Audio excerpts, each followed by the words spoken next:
Hey then everyone, I'm Juan Romero here from SwitchWatch. Today we're going to be reviewing a game called Dying Reborn. Let's get into it.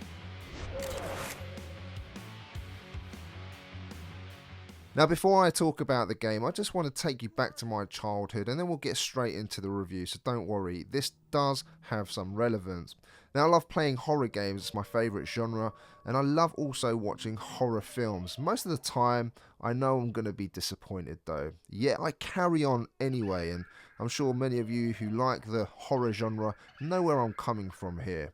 Now I can track this right down to my childhood when my mum took me to a video shop. I loved going to the video shop, and for being a good boy she said I could choose any film I wanted, probably thinking I would choose something animated like the Pink Panther. I used to love watching that when I was a kid. Yet I went and chose A Nightmare on Elm Street. I was about 9 years old. Now, my poor mother, she didn't look at the video properly. She went and rented it, and we happened to put it in my VHS player when I got home. Now, as soon as the film started and the first scares came along, which I'll never forget, my mother promptly turned the film off and asked me what on earth I had picked. When she saw that the film was an 18, she had realised her mistake, apologised to me for putting it on in the first place, and from that day onwards I was hooked to getting my horror fix and did everything I could to watch the scariest films or programs going. It was the same when buying the first Resident Evil game. I just could not help buying every horror game that came afterwards. Now when I saw Dying Reborn and the artwork of a massive fish head enemy on the cover, I thought, yep, I'm reviewing that. The story does start off with the protagonist looking for his sister.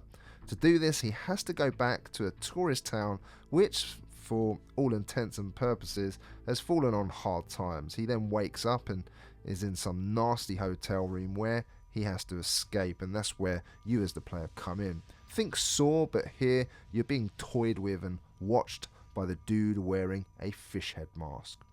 In terms of gameplay then, Dying Reborn is, let's put it mildly, a mixed bag.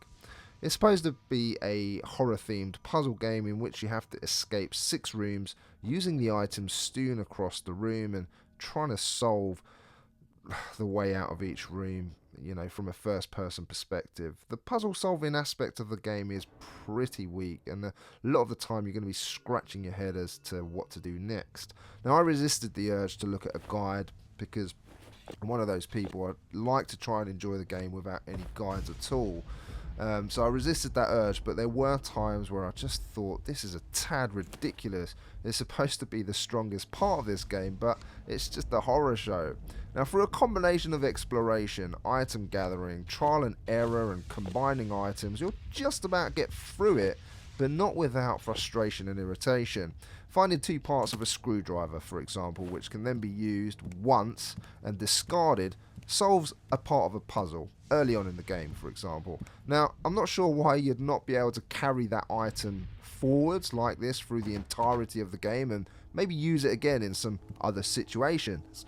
But that's the logic you're presented with here. What makes it even funnier is in a room that you have to get out of further down the line, you have to find 2 pieces of the screwdriver all over again to use in a very similar puzzle.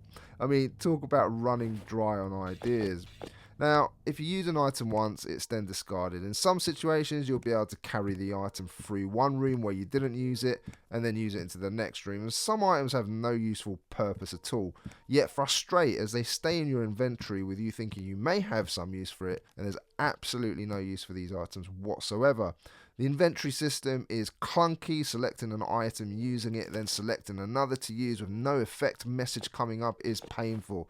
So I had no care for the character, seeing as the story is poorly written and the ending does it absolutely no favours. The whole thing is just weak in every area. This just needs to be seen for what it is. It's a pretty poor puzzle room escape experience which has a very slow pace in a horror setting, although even then it's not scary unless a filthy hotel is scary to you with a few mannequins thrown in for good measure. You can't die here and you have all of the time in the world to solve each puzzle. It took me around an hour and a half to finish the game from beginning to end, and to be completely honest, I was glad it was over. In terms of audio, the main character's voice has been turned off in this version of the game. Playing on the PS4, for example, the voice acting is included, but it was so bad and slated so much by people that it was removed from the developer on this version. Personally, it would have been nice to have the choice, either to have the voice on or off. At least, it may have added a little character to this experience. Atmosphere is created pretty well, I will give it that. In that sense, the developer's done a pretty good job. Visually, the game is okay. It's super slow moving, the character around, which I didn't enjoy. Also hated this vinaigrette type effect they added where the edges of the screen are darkened. It's all serviceable enough, but that's as far as it goes, and I didn't encounter any issues in how it ran. Although I did lose progress with my save upon reaching chapter 3 and nothing saved. I had to start the whole thing again, so it does seem to be a bug in that department. In terms of value, the game is $10. It has 20% off right now, so you can grab it for $7.99. In the UK, it equates to £6.07. Now look, it's not massively expensive, but then the game isn't that good either, so value in this is very limited in my opinion. In terms of my verdict then, there's not much to recommend here unfortunately guys. If you're a big fan of puzzle games, then you may salvage something from this experience. The audio and the visuals are serviceable and the story is forgettable. Puzzles themselves are a mismatch of finding items, trial and error, and inputting lots of codes. It's only as long as it is due to some of the frustrating puzzles, otherwise you could probably get through this in about 45 minutes or less. Not the most engaging game, and one you may only consider when you need something horror related, and this is sitting in the bargain basement, much like those pretty bad B movies.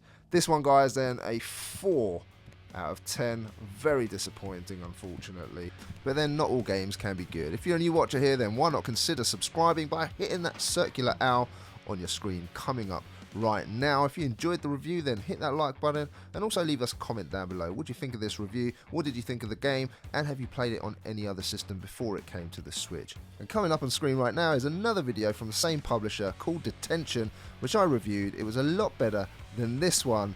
I'll see you over there. Take care.